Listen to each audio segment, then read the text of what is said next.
रहीम अस्सलाम वालेकुम क्लास 5 कैसे हैं आप सब जी। क्लास सोशल स्टडीज़ की बुक खोल लें। Lesson 5 page number 30 human activities and climate, इंसानी सरगर्मियाँ और आबो हवा। इस चैप्टर को पढ़ने के बाद इंशाल्लाह हम बता सकेंगे कि ऐसी कौन सी ह्यूमन एक्टिविटीज़ हैं जिसकी वजह से हमारी क्लाइमेट पर अफेक्ट होता है। ठीक है, रीड एंड शेयर कॉर्नर। सूरह अल अंबिया की आयत का मफ़हूम ये है कि अल्लाह ताला ने हमारे लिए छत बनाया।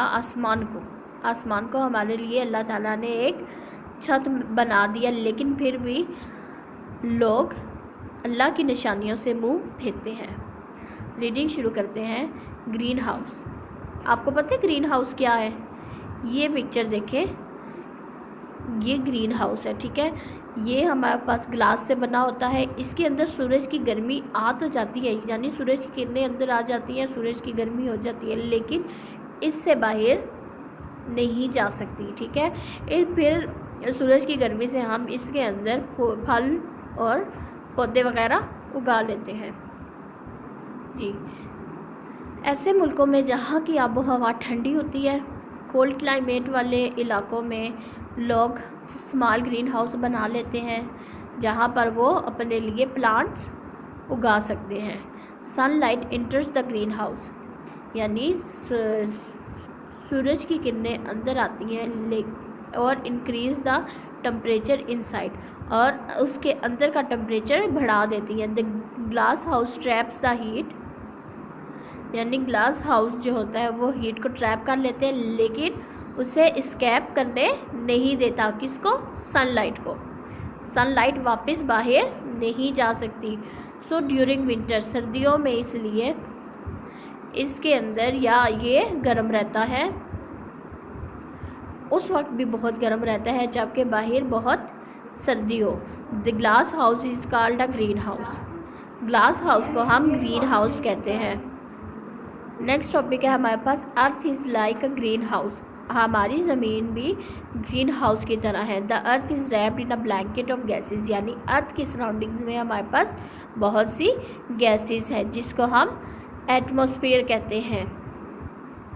सन रेज जो होती है वो एटमॉस्फेयर में ट्रैवल करती हैं और ज़मीन को गर्म कर देती हैं। इसी वजह से कुछ हीट अर्थ की सरफेस एब्जॉर्ब कर लेती है और बाकी जो होती है वो रिफ्लेक्ट कर जाती है। जब हीट दोबारा एटमॉस्फेयर में जाती है तो it is trapped by some of gases such as carbon dioxide, और ये यानी वापस गई हुई गैस दोबारा से ट्रैप्ड हो जाती है, और किन से? कार्बन डाइऑक्साइड और कुछ वाटर वेपर से। और यही गैसेस ग्रीन हाउस में भी सेम ऐसा ही काम करती हैं। These heat trapping gases are called greenhouse gases. ये गैसेस कार्बन डाइऑक्साइड और वाटर वेपर जो होते हैं, जो हीट को दोबारा से ट्रैप कर लेते हैं, इनको हीट ट्रैपिंग गैसेस कहते हैं और इनको हम ग्रीन हाउस गैसेस भी कहते हैं। नेक्स्ट है हमारे पास topic greenhouse effect. Greenhouse effect क्या है? जैसा कि आप सबको पता है कि ग्रीन हाउस गैसेस जो होती हैं वो हीट को दोबारा एटमॉस्फेयर में वापस नहीं जाने देती। ठीक है, जिसकी वजह से हमारी ज़मीन गर्म रहती है, लेकिन जब ये गैसेस नहीं होती तो हीट दोबारा एटमॉस्फेयर में चली जाती है और फिर हमारी ज़मीन उस तरह से गर्म नहीं होती। The problem of rise in the temperature due to certain gases, ज़मीन में जब दर्जा हरारत यानी टेम्परेचर बढ़ जाता है इन गैसेस की वजह से, तो इसको हम कहते हैं ग्रीन हाउस इफ़ेक्ट। नेक्स्ट आ गया हमारे पास ग्लोबल वार्मिंग। ग्लोबल वार्मिंग क्या है? ग्लोबल वार्मिंग क्या है? कार्बन डाइऑक्साइड और ग्रीन हाउस गैसेस जो होती हैं वो अगर ज़्यादा हो जाए एटमॉस्फेयर में, और ग्रीन हाउस इफ़ेक्ट भी ज़्यादा हो जाएगा, हमारी जो ज़मीन है वो दिन ब दिन गर्म से गर्म होती जाएगी। Global warming is causing problem of human plants and, global warming की वजह से इंसानों में, पौधों में और जानवरों में मुश्किलात का जानवरों को मुश्किलात का सामना करना पड़ता है। Effects of human activities on climate.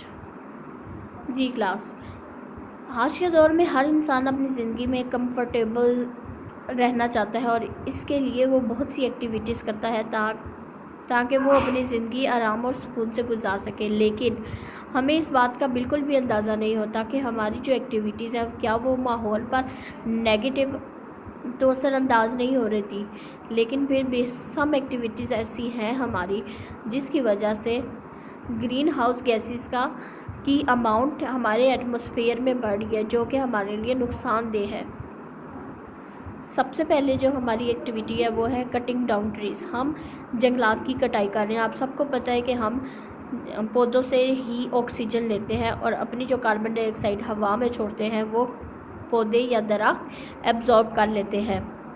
अब जब दरख्त ही नहीं होंगे तो वो कार्बन डाइऑक्साइड कैसे एब्जॉर्ब करेंगे?